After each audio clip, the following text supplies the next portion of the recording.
नमस्कार, एक बार फिर से स्वागत है फास्ट प्लस न्यूज में। मैं हूं अजय कुमार और आज हम उपस्थित हैं जनपद कुशीनगर के रामकोला विधानसभा क्षेत्र यानी कि रामकोला विधानसभा के वर्तमान विधायक रामानंद बौद्ध जी के निजी आवास पे। जी, आप सभी को बता दें कि हम लोग चुनाव कवरेज कर रहे हैं, प्रत्याशियों से मिलने का काम कर रहे हैं, प्रत्याशियों के एजेंडे जानने का काम कर रहे हैं और चुनावी मुद्दे पे हम बात कर रहे हैं। इसी क्रम में हमारे साथ जुड़ चुके हैं वर्तमान विधायक रामकोला के रामानंद बौद्ध जी, जिन्होंने 4.5 साल तक अपने जनता के बीच में अपने विधानसभा में विकास के क्षेत्रों में गंगा बहाने का काम किए। लगातार इन्होंने कई कार्यों को अंजाम दिया। आइए हम इनसे सीधे बात करते हैं और तीखे सवाल पे चर्चा करते हैं। बहुत बहुत स्वागत। और मैं अपने चैनल के माध्यम से आपको विधायक जी 9 वर्ष की ढेर सारी शुभकामनाएं देता हूं। आपको भी मैं अपने तरफ से, अपने विधानसभा की तरफ से, सुहेलदेव भारतीय समाज पार्टी की तरफ से नए वर्ष की बहुत सारी शुभकामना। आपका कीर्ति और यश, आपका ये चैनल आगे बढ़े, ये मेरी शुभकामना है। धन्यवाद नेताजी। हम बात करने से पहले हम बात करेंगे मौसम पे। विधायक जी, मौसम का क्या हाल चाल है, यानी कि ठंडक कैसी है? ठंडक तो जो मुझे लग रहा है वही ठंडक तो आपको भी लग रही है जी। और प्रदेश और देश में रहने वाले सभी व्यक्ति को लग रही है जी। देखिए, प्रकृति जो करती है वो सबके लिए करती है, चाहे ठंडक हो, चाहे बरसात हो, चाहे जाड़ा हो, चाहे गर्मी, चाहे जो भी हो, प्रकृति का जो लाभ है, जो हानि है, वो सबको एक साथ मिलता है। हम बात करेंगे ठंडक, जिस तरह से मौसम में ठंडक दिख रहा है, पार्टी पे चर्चा करेंगे। क्या पार्टी में भी ठंडक है या गर्म? नहीं, राजनीतिक पार्टियां जितनी प्रदेश में हैं वो आज के डेट में ठंडक में भी गर्म है। अच्छा। क्योंकि सभी लोग अपने अपने क्षेत्र में लगे हुए हैं। सभी बड़े बड़े नेता मार रैलियां, मार मीटिंग, दुनिया भर का तमाम वक्तव्य दे रहे हैं। यानी ठंडक भी उनके सामने, उस गर्मी के सामने फीकी पड़ रही है। ये गर्मी सन 2022 के चुनाव में क्या रंग लाने वाली है? ये गर्मी अगर जनता की जाने, जनता की भावनाओं का आप जाने, तो निश्चित रूप से सत्ता परिवर्तन होने जा रहा है जी। ये झूठी पार्टी की सरकार है, झूठे नेता हैं, देश का प्रधानमंत्री झूठा है, प्रदेश का मुख्यमंत्री झूठा है, जितने नेता हैं ये सब झूठे हैं और ये झूठ का पुलिंदा लेकर के चल रहे हैं, डेली घोषणा कर रहे हैं, मिलना कुछ नहीं है। नेताजी, हम बात करेंगे, आपके सर पे लाल टोपी और गले में ये पीला गमछा है, क्या संकेत कर रहा है, क्या संगम कर रहा है, क्या बात कर रही है? देखिए, टोपी देख रहे हैं, ये समाजवादी पार्टी की है। गमछा देख रहे हैं, हमारा साफा, ये हमारे सुहेलदेव भारतीय समाज पार्टी का है। तो गठबंधन होने की वजह से तो उसका समन्वय और सम्मिश्रण होना चाहिए ना। यानी कि सीधा दर्शा रही है कि समाजवादी पार्टी और सुहेलदेव पार्टी का गठबंधन हो चुका है और दोनों चुनाव की तैयारी कर रही है। तो नेताजी, हम बात करेंगे आपकी विधानसभा पे, आपकी तैयारियां कैसी चल रही हैं अभी? देखिए, चूँकि हम लोग गरीब परिवार से आते हैं, मजदूरी के पैसे से हम लोग राजनीति के क्षेत्र में अपना पांव रखे और आज जनता के आशीर्वाद से जनपद में सबसे ज़्यादा वोट से मुझे चुनाव जिताया। और चूँकि अब गरीबी मुझे नहीं बताना है, किसान के बारे में नहीं बताना है, छोटे मोटे किसानों के बारे में नहीं बताना है, समय दुर्दशा समस्या क्या है इसके बारे में भी नहीं बताना है। और देखिए, आज के डेट में विकास के मामले में तो पूरे पूर्वांचल में जो रामकोला में विकास हुआ वो कहीं नहीं हुआ। और कोर कमेटी के मेंबर मैं था, अब भी हूँ, लोक निर्माण विभाग के। इसके वजह से मैं लड़ करके, झगड़ करके डिप्टी सीएम से 350 सड़क बनाया, छोटी बड़ी सड़क बनवाया। मुझे लगता है कि आप मेरे विधानसभा के रहने वाले हैं, आपके गांव गलियों में भी मैंने सड़क बनवाया, छोड़ा नहीं, 350 सड़क बनवाया, राजकीय महाविद्यालय बनवाया, बिजली सब स्टेशन 2 बनवाया और आपका कन्या इंटर कॉलेज उर्दहा में उसकी नींव डलवाया। उसके बाद आपके कप्तानगंज तहसील में बार कक्ष बनवाया, तहसील में आपका राष्ट्रीय कार्यालय खुलवाया, तहसील के बगल में फायर सर्विस स्टेशन बनवाया। तो इस तरह तमाम सारी विकास कार्य मैंने किया है, जिसको आज भी जनता चर्चा कर रही है। और दूसरी बात, रामकोला विधानसभा एक ऐसा विधानसभा है जिस विधानसभा में 2 चीनी मिलें आती हैं। दोनों चीनी मिलों में हमारे पहले के विधायक ये लोग एक परंपरा बनाए थे कि किसान के गाढ़ी कमाई को लूटो और हमको भी दो और लूट के तुम भी रखो। हमने संकल्प लिया, चुनाव के पहले मैं रामकोला में मीटिंग में कहा था कि अगर किसान मेरे ऊपर आशीर्वाद करता है, मुझे विधायक बनाता है, तो सबसे पहले मैं घटतौली बंद करूंगा। जो करोड़ों करोड़ों रुपए की घटतौली प्रत्येक सीजन में दोनों चीनी मिलें करती हैं, विधायक होने के बाद मैंने बंद करवा दिया। आज तक उसके मिल में, दोनों मिलों में मैं चाय पीने नहीं गया। निरीक्षण करने जाता हूँ 11 बजे रात को, 12 बजे रात को अधिकारियों के साथ मैं जाता हूँ, निरीक्षण करता हूँ। घरतौली में पकड़ता हूँ तो मुकदमा भी दर्ज करता हूँ। और ये रामकोला में मैंने पकड़ा भी, 11 बजे रात को हम थे, डीसीओ थे, एसडीएम थे, एसओ था रामकोला का, हम लोगों ने पकड़ा, घरतौली पकड़ा। और उसी रात में हम लोगों ने 3 लोगों पर मुकदमा किया। उसमें मानवेंद्र राय है, एक पांडे है, एक यादव है। मानवेंद्र राय सुप्रताप शाही के रिश्तेदार हैं, कैबिनेट मंत्री हैं उत्तर प्रदेश सरकार में। उनके कहने के बावजूद भी हमने कहा जनता क्या, वो किसान के साथ जो भी धोखा करेगा, जो भी लूटने का काम करेगा, तो निश्चित रूप से मैं उनको नहीं बख्शूंगा। और उनके ऊपर दाब करके मुकदमा लिखाया। बहुत दौड़े, कहीं पैसा की बात करते थे, कहीं कुछ। हमने कहा कुछ नहीं चाहिए। किसान के सवाल पर, मजदूर के सवाल पर, गरीब के सवाल पर, छात्र छात्राओं के सवाल पर, शिक्षा के सवाल पर रामानंद बहुत समझौता नहीं करता है, तो हमने समझौता नहीं किया। जी, बात करने से पहले मैं बता दूं कि मैं भी इसी विधानसभा से आता हूं। माननीय रामानंद बौद्ध जी विधायक जी के विधानसभा से मैं आता हूं। और एक बार विधायक जी हमारे आवास यानी कि मेरे गांव पे पूजन के उत्सव पे, यानी दुर्गा पूजा के उत्सव पे मेरे गांव गए थे। चूँकि मेरे गांव में जाने के लिए बहुत ही रोड की स्थिति जो थी बहुत ही दयनीय थी। मैंने विधायक जी से निवेदन किया और विधायक जी के द्वारा हमारे ग्राम सभा में जाने के लिए बहुत अच्छी सुंदर सड़क का निर्माण हुआ विधायक जी को के द्वारा। हम इनको धन्यवाद ज्ञापित करते हैं जो मेरे एक कहने पे विधायक जी ने हमारे गांव में जाने के लिए अच्छे रोड का निर्माण कराया। विधायक जी, मैं आपसे जानना चाहूँगा कि लगातार आप 4 साढ़े 4 साल जो भी समय आपका अभी चल रहा है, आपने विकास के क्षेत्र में गंगा बहाया, रामकोला विधानसभा में बहुत सारे निर्माण कार्य कराए हैं। मैं जानना चाहूँगा कि अगर आगे विधानसभा की जनता आपको विधायक चुनती है तो कौन सा विकास करेंगे? देखिए, सबसे पहले प्रायोरिटी पे पहले भी लक्ष्मीगंज चीनी मिल चलवाने के लिए था कि मैं लक्ष्मीगंज चीनी मिल चलवा दूं, क्योंकि उत्तर प्रदेश में रामकोला विधानसभा एक ऐसा विधानसभा है जहां कुछ दिन पहले 4-4 चीनी मिलें चलती थी और एक एशिया स्तर की डिस्टिलरी चलती थी। गन्ने का प्रोडक्शन वही है, 2-2 चीनी मिलें बेच दी गई, डिस्टिलरी बंद पड़ गई। तो 2 चीनी मिलें बंद होने से कम 2-4 हज़ार लोग बेरोजगार हो गए।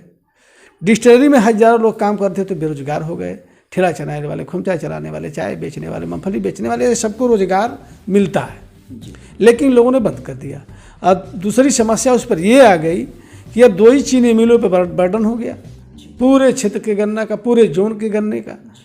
तो कहीं ना कहीं दोनों चीनी मिलें अक्षम हुई।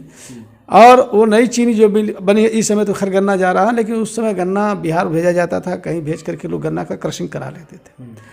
तो हमारा मांग था, जोगी से भी कई बार मिला, असेंबली क्वेश्चन मैंने किया कि लक्ष्मीगंज चीनी मिल चलवा दिया जाए तो निश्चित रूप से जो गन्ना इधर उधर जा रहा है वो अपने क्षेत्र में रह जाएगा और आसानी से बड़े सुलभ तरीके से किसानों को गन्ना पिर दिया जाएगा। लेकिन कहीं ना कहीं सरकार की ओछी मानसिकता और सरकार का डिक्टेटरशिप वो लक्ष्मीगंज चीनी मिल की नींव नहीं पड़ने दिया।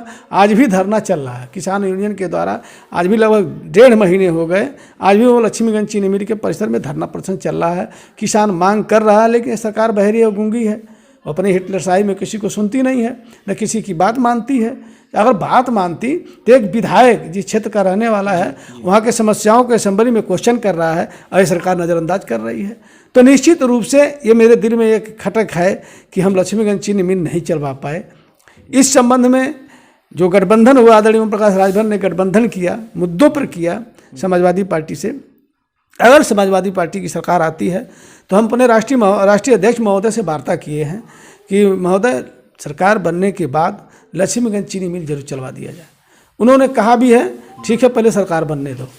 तो हमारी लगन, हमारी चाहत हृदय से लक्ष्मीगंज चीनी मिल को चलवाने की है और लक्ष्मीगंज बाजार में रहने वाले दुकानदार भाइयों के चेहरे पर मुस्कान लाने की है और किसानों के चेहरे पर मुस्कान लाने की है। ये मेरा प्रयास, पहला प्रयास रहेगा। शिक्षा के क्षेत्र में प्रयास रहेगा। ITI विद्यालय के लिए भी मैंने मांग किया है। ITI विद्यालय भी मिलने के कगार पर था, तब तक वो मंत्री मर गया, बन नहीं पाया, लॉकडाउन ले लिया। लेकिन अगले सरकार में ये जितनी भी सुविधाएं, जो मूलभूत सुविधा है जिससे हम विकास कर सकते, आगे बढ़ सकते, वो व्यवस्था विधानसभा में कराऊंगा। अगर जनता की निगाह हो गई, आशीर्वाद मिला और लग भी रहा है चूँकि बड़े ईमानदारी से पूर्वांचल का इकलौता विधायक हूँ जो बड़े ईमानदारी से विधायकी किया है। स्थिति ये है, बहुत गंगा बहा करके हम चुनाव भी नहीं लड़ पाएंगे, क्योंकि मैंने पैसा कहीं कमाया नहीं, तनख्वाह मेरा कट गया 30%, मेरी निधि 2-2.5 साल रोक दी गई। तो हम लोग देखिए, पैसा कहीं से आया नहीं मेरे पास, न पैसा मैंने चुराया। अब मैं चैलेंज करता हूँ, पूर्वांचल की धरती में रामकोला विधानसभा में कोई पूछ ले किसी भी व्यक्ति से, किसी भी नागरिक से, किसी भी मतदाता से, क्या विधायक तुम्हारे काम के लिए कोई 5 पैसा लिया है, चाय पिया है? हर व्यक्ति कहेगा कि नहीं। तो ईमानदारी से मैं विधायक किया हूँ। और आज भी कोई गांव की गली ऐसी नहीं, अभी मैं महिला गया था, एक अंशु पटेल हैं, बहुत तेज तराक महिला है, उस गांव में भी गया था, उस गांव में भी 3-4 सड़क बनवाया, गजराम सड़क बनवाया, कोटवाम सड़क बनवाया। तो विकास की जो किरण मैंने गांव की गलियों तक ले गया, और विकास में सबसे बड़ी महत्वपूर्ण भूमिका सड़कों की होती है। तो उसको मैंने लिया और कराया, 350 सड़क बनवाया, बड़ी छोटी सब। आपकी भी बड़ी सड़क सिधावल और परतावल का मैं बनवाया, 2 लेन की सड़क बनवाया। फिर आपका देख लीजिए, सिंघा रामकोला से सिंघा बन रहा है, रामबाग से लक्ष्मीगंज बना, उसके बाद रामकोला से मथौली बना, उसके बाद आपका बुधरवार से भी एक सड़क बनवाया हूँ PMJSY का, सीधे मंसूरगंज जा रहा। तो तमाम बड़ी बड़ी सड़कें, छोटी सड़कें, लिंकअप जो गाँव से गलियों से होता है, वो सारी सड़कों को बनवाए। नेताजी हमें समय ही नहीं दे रहे हैं, क्योंकि नेताजी की इस बात पे हम दाग देना चाहेंगे कि वाकई में जो इस तरह से मीडिया के सामने और मीडिया से और खुले मंच से, खुले इस कैमरे पे बोलना कि मैं चैलेंज देता हूं कि हमारी कमी, यानी कि अगर जनता की सेवा में अगर 1 रुपये भी लिए हों तो कोई कह दे, ये वाकई में बहुत ही काबिले तारीफ है। कहीं ना कहीं इस कहने से आपकी ईमानदारी और निष्ठा और कार्य के प्रति क्या लगाव रहा वो झलक रहा है, इस चीज़ को हम मानते हैं। और नेताजी, आप मुझे समय ही नहीं दे रहे हैं बात करने के लिए, क्योंकि इतने विकास विधायक जी ने किया कि गिनते ही अब अगर रोका ना जाए तो समय कम पड़ जाएंगे। तो नेताजी, हम बात करेंगे कि पार्टी लेवल पे आपके राष्ट्रीय अध्यक्ष ओम प्रकाश राजभर जी पे, चूँकि विपक्ष का कहना है कि ओम प्रकाश राजभर जी बड़ा वक्तव्य बोलते हैं, यानी कि उजड्ढता बोलते हैं, बोलने नहीं आता। इसको लेकर आप क्या कहना चाहेंगे? देखिए, जो ये सोचता है, जो ये कहता है जी, वो बिल्कुल भ्रमित है जी। आदरणीय ओम प्रकाश राजभर इस देश के, इस प्रदेश के एकलौते नेता ऐसे हैं, जैसे बाबा साहब डॉक्टर पार्लियामेंट में पहुंचने के बाद जी, इस देश के गरीबों के, पिछड़ों के, शोषित वंचित समाज के लोगों के लिए जी, पार्लियामेंट से जब बात नहीं बनी तो पार्लियामेंट से इस्तीफा दे करके और बाहर आ गए जी। वैसे ही जिस बिंदु पर भाजपा से समझौता हुआ, आदरणीय ओम प्रकाश राजभर ने समझौता किया, और भारतीय जनता पार्टी जो कमिटमेंट की कि हम सरकार में आएंगे तो ये सारी बातें और सारा ये विषय आपका मैं मान लूँगा और इसको कानून बनाकर लागू कर दूँगा। जैसे सामाजिक न्याय समिति का रिपोर्ट है, पिछड़े में जो अति पिछड़े हैं, जो आज तक 74 सालों में भी अपने अधिकार को नहीं समझ पाए, एक चपरासी तक नहीं बन पाए, यही हाल अति दलित वर्ग में है, वो भी अभी संवैधानिक अधिकार से वंचित है। तो उन्होंने ये नारा दिया और मांग किया कि अगर आप सरकार में आते हो तो इस समाज को, इन लोगों को आगे बढ़ाओ, शिक्षा के क्षेत्र में, नौकरी के क्षेत्र में, रोजगार के क्षेत्र में। जब पढ़ेगा लिखेगा आदमी तभी शिक्षा के क्षेत्र में, नौकरी के क्षेत्र में जाएगा। और शिक्षा ही एक मानव के लिए वो कलेजा है और भगवान है, जो भी कह लीजिए, वो शिक्षा ही सब कुछ है। और इस शिक्षा को समाप्त लोग करने के कगार पर पहुंचा दिए। नतीजा ये है कि आदरणीय ओम प्रकाश राजभर उस विषय को लेकर के लड़ते रहे। सरकार में जाने के बाद सरकार नहीं तो सुनी तो सरकार से झगड़ा भी करते रहे, और कहीं परवाह नहीं कि ये गरीब का बेटा हो करके जो अपने नक्श शीर्ष तक जो है अपने मेहनत के बदौलत आज इस प्रदेश में एक दल खड़ा किया है जो गरीबों की आवाज़ बन करके लड़ रहा है। और आदरणीय ओम प्रकाश राजभर इन्हीं बिंदुओं को लेकर के जब ये बात नहीं बन पाई तो उन्होंने सरकार से लात मार दिया कैबिनेट मंत्री पर। है कौन ऐसा प्रदेश में नेता जो कैबिनेट मंत्री के पद को लात मार दे? सिंगल पर्सन आज तक आदरणीय ओम प्रकाश राजभर हैं, जो गरीब के मुद्दे पर, पिछड़े के मुद्दे पर, शिक्षा के मुद्दे पर, रोजी रोजगार के मुद्दे पर, नौकरी के मुद्दे पर उन्होंने कैबिनेट मंत्री से लात मार दिया। ऐसा नेता होना मुश्किल है। हम लोग गर्व करते हैं कि ऐसे नेता के साथ हम लोग सिपाही बन करके काम कर रहे हैं। नेताजी, हम बात करेंगे लाल टोपी और आपके गमछे को, पीले गमछे को लेकर, कब तक जोड़ी चलने वाली है? देखिए, जिस बिंदु को लेकर के माननीय अखिलेश यादव से हमारे आदरणीय राष्ट्रीय अध्यक्ष महोदय गठबंधन किए हैं जी, अगर उन शर्तों पर, चूंकि दर्द उनके सीने में भी है जी, अखिलेश यादव के भी सीने में ये दर्द है कि जो मेरा एक छोटा भाई जो निचले पैदान पर खड़ा है अभी तक मुख्य धारा से जुट नहीं सका, उनको भी दर्द है। अब उसी दर्द को लेकर के ये लड़ते रहे हैं। विचारधारा दोनों लोगों का एक है। अगर ये विचारधारा सरकार में भी कायम रही तो मुझे लगता है आदरणीय ओम प्रकाश राजभर गठबंधन कभी नहीं तोड़ेंगे। चलिए नेताजी, आप अपने विधानसभा, मैं विधानसभा पे बात करूंगा, विधानसभा की किसानों के लिए आप किसानों के हक और अधिकार की लड़ाई लड़े, गन्ना आंदोलन किए, उनकी घटतौली और जो भी मामले हैं उसकी आपने बखूबी लड़ाई लड़ा। तो मैं जानना चाहूँगा किसान आपके साथ क्या कर रहे हैं, क्या साथ हैं? देखिए, किसान तो भगवान होता है जी, और भगवान के साथ जो छल करता है वो अपने आप उच्छलित हो जाता है जी। और किसान को तमाम नेता कहते हैं किसान भगवान है, अन्नदाता भगवान है, लेकिन मानता कोई नहीं है। मोदी कहते हैं किसान भगवान है, जोगी कहते हैं किसान भगवान है, हमेशा कह रहे हैं किसान भगवान है। आज उस भगवान की क्या हाल है देख रहे हैं प्रदेश में और देश में। आज महज एक साधारण उदाहरण बता रहा हूं। अभी चले जाइए किसी भी क्रय केंद्र पर, 8 किलो से 10 किलो धान की कटौती की जा रही है। क्यों? 8 किलो 10 किलो एक कुंतल में जो कटौती की जा रही है, किसान को क्या मिला? बाजार का रेट है 1300-1400, सरकारी 1940 सरकार का रेट है, और उसमें 10 किलो वो काट लेगा और फिर तौलाई अब पलोदारी मिला करके 50 रुपये 100 रुपये कुंटल, 10 रुपये 20 रुपये कुंटल ले लिया, तो फिर किसान को क्या बचा? और ऑनलाइन कराने में, टोकन देने में जो परेशानी हो रही है, किसान दौड़ता रह जा रहा है। अब बनिया और बिचौली आराम से देरी तोल रहे हैं। तो इस तरह किसान को भगवान कह करके एक धोखा किया गया। किसान और वास्तव में ये सही है कि धरती माता का सीना चीर करके 130 करोड़ जनता का पेट भरने का काम करता है, वास्तव में भगवान है। लेकिन ये छलिया सब ये भगवान कह करके इनको छल रहे हैं। किसान तो बैठा है, 800 किसान मर गया धरना देते देते। ये सरकार कहाँ सोई थी? लास्ट में फिर कानून वापस लिया, काला कानून जो किसानों का था वापस लिया। तो सरकार इस पर क्यों नहीं विचार किया? पहले ले लिया होता तो हमारे 800 किसान नहीं मरते।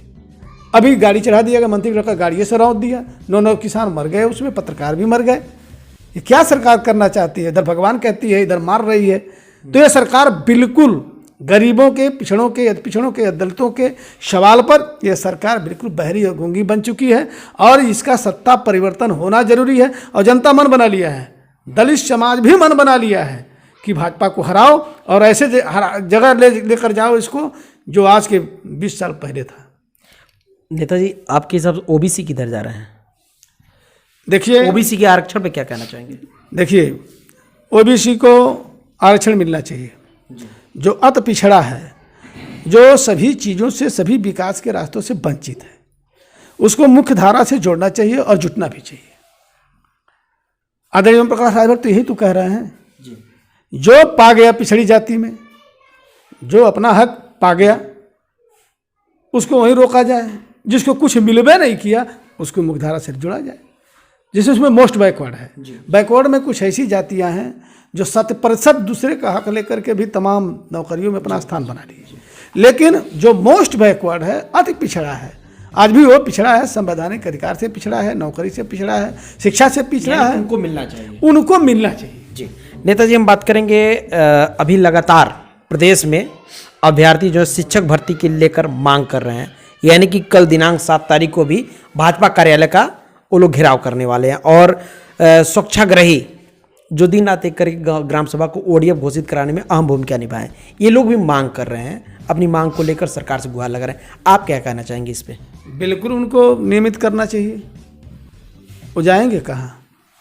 आज तक तो बेचारे श्रम किए हैं, अपना जहाँ भी लगाई सरकार वहाँ काम किए। आज सरकार क्यों उनको छोड़ रही है? देखिए, सरकार पूरे प्रदेश और देश में सभी को बेरोजगार करना चाहती है, इसीलिए तो कि पिछड़े को संवैधानिक अधिकार ना देना पड़े, आरक्षण का लाभ ना देना पड़े, अनुसूचित को आरक्षण का लाभ ना देना पड़े। तो इसीलिए तो सारे देश के प्रतिष्ठानों को सब ये प्राइवेट कर रहे हैं कि संविधान के साथ हम छेड़छाड़ करेंगे तो ये दलित समाज, पिछड़ा समाज सड़क पर उतरेगा, लड़ेगा। क्या लग रहा है संविधान खतरे में है? बिल्कुल खतरे में है। अगर इस देश के पिछड़े और अति पिछड़े और दलित नहीं सुधरे तो 2 ही 4-5 साल के बाद ये खत्म हो जाएंगे। आपको मैं बता रहा हूँ, फिर चुनाव नहीं होगा। मोदी ये सारा प्लान कर चुका है कि देश में कोई चुनाव ना हो। अगर अगले बार इसी 2022 में अगर सरकार बना लिया भाजपा और जनता ने वोट कर दिया और 2024 में मोदी फिर जीत गया, तो कभी भारत में चुनाव नहीं होगा, कभी उत्तर प्रदेश में चुनाव नहीं होगा। जो बाबा साहब डॉक्टर अम्बेडकर का दिया हुआ मौलिक अधिकार वो संविधान में ही दब करके रह जाएगा। इसलिए बहुत चिंता है, और जो पढ़े लिखे हैं उनको चिंतन करना भी चाहिए कि सरकार हम लोगों को मुख्य धारा से ख़त्म करना चाहती है। और आज के जो 1000 वर्ष पहले जो जिस तरह के मानवता का खनन किया जा रहा था, व्यवहार किया जा रहा था, ईंटा लाद करके उनकी फरियाद की जाती थी, वही व्यवस्था कायम करना चाहते हैं। इसलिए हम सभी जनता से, अनुसूचित जाति से, पिछड़े जाति से, सामान्य वर्ग में जो पिछड़े हुए हैं, जो मुख्य धारा से नहीं जुटे, हम सभी से चाहेंगे भारतीय जनता पार्टी को दफन करो, इतने नीचे गाड़ दो कि फिर वहाँ से निकल ना पाए। नेताजी, अभ्यर्थियों पे हम बात कर रहे थे जो शिक्षक भर्ती की मांग कर रहे हैं, जबकि मांग है 97,000 रिक्त पद खाली है, उसकी भर्ती दें, लेकिन गवर्नमेंट यानी सती द्विवेदी जी ने ऐलान किया है 17,000 शिक्षक भर्ती होगी। इस पे मैं बात करना चाहता था कि क्या कहना चाहेंगे आप? देखिए, अब जो बात हो रही है जी, वो बिल्कुल फर्जी है, जी, चुनावी घोषणा है। ये कुछ नहीं कर पाएंगे। जो ये 5 साल थे तो क्या किए? चोरी कराए। सतीश मिश्रा की बात करते हैं, खुद अपने भाई भतीजा का नौकरी दिलवा दिया था, तो हल्ला दंगा हुआ, तब जाकर के फैसला वापस लिया। तो इन जो भ्रष्ट जो मंत्री हैं, नेता हैं भाजपा के, इनसे क्या उम्मीद करेंगे? शिक्षक भर्ती के लिए तमाम जो है जिसके अर्हता प्राप्त करने वाले जो लड़के हैं, लाठियाँ खाए, डंडा खाए, कहीं सरकार सुनी? उस मुद्दे को कहीं भी सरकार आत्मसात की? कहीं अमल किया? नहीं करेगी। ये सरकार डिक्टेटरशिप सरकार है, हिटलरबाजी कर रही है। यह सरकार जनता को अनदेखी करके बस अपनी हुकूमत बनाना चाहती है। नेताजी, हमारे चैनल के माध्यम से क्या संदेश देना चाहेंगे विधानसभा की जनता को और प्रदेश की जनता को? देखिए, हम पूरे प्रदेश की जनता से अपील कर रहे हैं, अनुरोध भी कर रहे हैं। ये बड़ी विषम परिस्थिति है। यह चुनाव प्रदेश और देश का भाग्य तय करने जा रहा है, और पिछड़े अति पिछड़े, दलित अति दलित का सौभाग्य बनाने जा रहा है।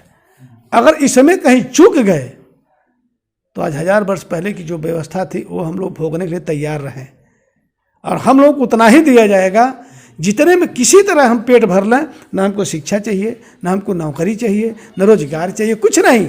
मजदूरी करेंगे, 2 रोटी केवल खा करके हम अपने बेटा और बेटी को भी पढ़ा नहीं पाएंगे। ये व्यवस्था सरकार देने जा रही है, और इस देश और प्रदेश की बाबा साहब का दिया हुआ संविधान को ख़त्म करना चाहती है।